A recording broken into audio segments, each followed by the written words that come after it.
Ketika kita mendengar kata cahaya, biasanya yang terbayang hanyalah warna yang bisa dilihat oleh mata, seperti merah, hijau, dan biru. Padahal dalam fisika, warna-warna itu hanyalah sebagian kecil dari keseluruhan cahaya. Cahaya sebenarnya mencakup sesuatu yang jauh lebih luas, yang kita kenal sebagai spektrum elektromagnetik.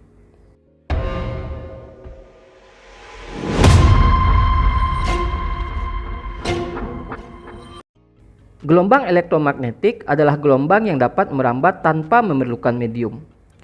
Gelombang ini berupa osilasi medan listrik dan medan magnet yang saling tegak lurus dan saling mempengaruhi saat merambat.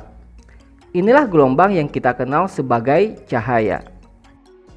Kesimpulan bahwa cahaya adalah gelombang elektromagnetik tidak muncul secara instan. Pemahaman ini lahir dari eksperimen dan analisis bertahap selama waktu yang sangat panjang. Para ilmuwan telah lama mempelajari cahaya, baik sifat-sifatnya maupun kecepatan rambatnya. Titik pentingnya terjadi ketika Maxwell menunjukkan melalui persamaannya bahwa kecepatan rambat gelombang elektromagnetik sama dengan kecepatan cahaya yang sebelumnya telah diukur lewat berbagai eksperimen. Dari sinilah para ilmuwan akhirnya menyimpulkan bahwa cahaya dan gelombang elektromagnetik adalah fenomena yang sama. Sebagaimana gelombang pada umumnya, cahaya memiliki energi, frekuensi, dan panjang gelombang. Yang ketiganya saling berkaitan. Menurut persamaan energi Planck, cahaya dengan frekuensi yang lebih tinggi memiliki energi yang lebih besar, sementara panjang gelombangnya semakin kecil. Berdasarkan parameter-parameter tersebut, cahaya atau gelombang elektromagnetik dikelompokkan ke dalam apa yang kita kenal dengan spektrum elektromagnetik. Gelombang radio, inframerah, ultraviolet, dan jenis-jenis lainnya sebenarnya juga merupakan cahaya, meskipun mata manusia tak mampu mendeteksinya. Namun perlu diingat, pembagian spektrum elektromagnetik hanyalah konvensi. Sebenarnya, tidak ada batasan yang jelas antara satu jenis gelombang dengan gelombang lainnya.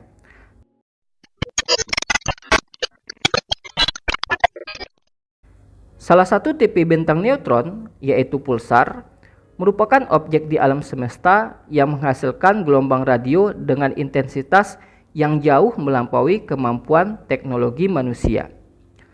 Karena memiliki panjang gelombang yang besar, gelombang radio cenderung sulit berinteraksi dengan partikel maupun objek kosmik lainnya. Akibatnya, gelombang radio yang dipancarkan oleh pulsar dapat menempuh jarak jutaan tahun cahaya, tanpa harus mengalami penyerapan yang signifikan oleh materi di ruang antar bintang, hingga akhirnya keberadaannya dapat kita deteksi. Ini juga menjadi alasan utama mengapa teleskop radio digunakan untuk mendeteksi objek-objek alam semesta yang sangat jauh, tidak terbatas hanya pada pulsar tadi. Di antara berbagai spektrum gelombang elektromagnetik, gelombang radio menjadi salah satu pilihan terbaik karena mampu merambat dalam jarak ekstrim dengan tingkat gangguan yang relatif kecil. Prinsip yang sama juga mendasari pemanfaatan gelombang radio dalam komunikasi jarak jauh di bumi. Gelombang ini relatif sulit diserap oleh bangunan maupun partikel di atmosfer, sehingga mampu mempertahankan intensitas sinyalnya selama perjalanan yang panjang. Cosmic Microwave Background atau CMB merupakan cahaya tertua di alam semesta yang dihasilkan tidak lama setelah peristiwa Big Bang terjadi.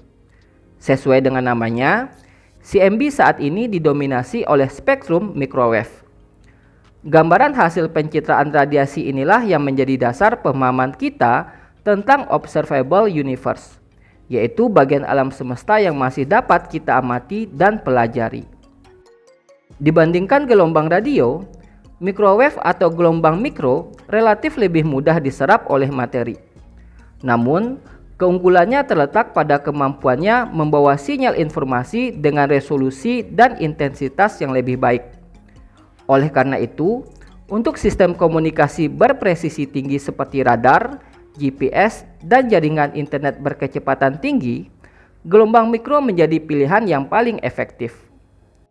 Keunikan lain dari microwave adalah kemampuannya dalam menyebabkan rotasi molekul, khususnya molekul yang memiliki momen dipol seperti air. Prinsip inilah yang menjadi landasan kerja oven microwave. Rotasi molekul air di dalam medan gelombang mikro menghasilkan panas akibat tumbukan antar molekul. Dan panas inilah yang kemudian digunakan untuk memanaskan makanan. Berbeda dengan microwave, spektrum inframerah menyebabkan molekul bervibrasi atau bergetar. Melalui vibrasi ini, kita bisa mengetahui gugus fungsi dan ikatan yang terdapat pada sebuah senyawa. Dan ini merupakan salah satu metode untuk mengetahui struktur kimia dari banyak senyawa. Metode ini disebut sebagai spektroskopi inframerah. Tubuh manusia juga memancarkan radiasi yang didominasi oleh inframerah. Radiasi ini memungkinkan pengukuran suhu tubuh menggunakan termometer inframerah. Dengan prinsip yang sama, thermal imaging bekerja dengan menangkap radiasi inframerah yang dipancarkan oleh tubuh. Sinar tampak atau visible adalah satu-satunya cahaya yang dapat dilihat oleh mata manusia. Inilah bagian dari spektrum cahaya yang kita kenal sebagai warna, seperti biru, merah, dan hijau. Uniknya, sinar tampak itu sendiri sebenarnya tidak berwarna. Warna yang kita lihat bukanlah sifat bawaannya, melainkan hasil interpretasi otak manusia ketika cahaya dengan panjang gelombang tertentu mengenai mata. Mulai dari spektrum ultraviolet, cahaya mulai menjadi berbahaya. Sinar ultraviolet memiliki energi cukup besar untuk melepaskan elektron dari atom atau molekul. Proses ini kita sebut dengan ionisasi. Pada manusia, paparan ultraviolet dapat merusak DNA, terutama pada sel kulit, yang dalam jangka panjang berpotensi memicu kanker kulit. Sinar ultraviolet juga dimanfaatkan untuk membunuh virus, bakteri, dan mikroba, karena mampu merusak materi genetik mereka secara langsung. Keunikan lain sinar ultraviolet adalah kemampuannya memicu fluoresensi, yaitu ketika suatu material menyerap ultraviolet lalu memancarkan cahaya di spektrum tampak. Cahaya ini membuat objek tampak lebih terang dan berwarna, bukan karena memantulkan cahaya, tetapi karena objek memancarkan cahaya sendiri. Efek ini hanya terlihat selama material masih terkena UV, dan hilang begitu sumber cahaya dimatikan. Sinar X hanya bisa dihasilkan secara alami dari fenomena yang ekstrim, seperti suhu sangat tinggi pada piringan akresi lubang hitam dan bintang neutron, di mana gas dipanaskan hingga jutaan Kelvin akibat gesekan dan gravitasi yang kuat.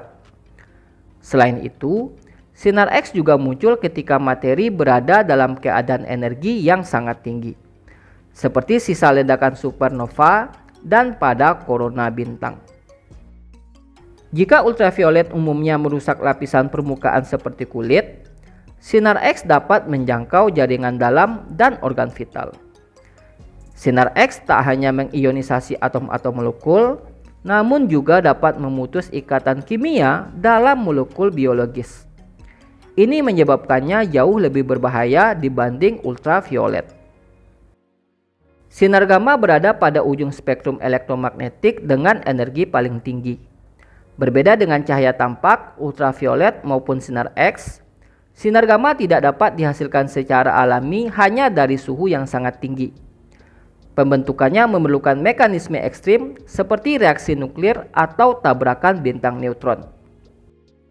Dalam skala kosmologis, salah satu sumber sinar gamma paling spektakuler adalah gamma ray burst atau GRB. GRB sering disebut sebagai ledakan terkuat di alam semesta. Dalam waktu yang sangat singkat, dari milidetik hingga beberapa menit, energi yang dilepaskan dapat melampaui total energi yang dipancarkan matahari sepanjang hidupnya.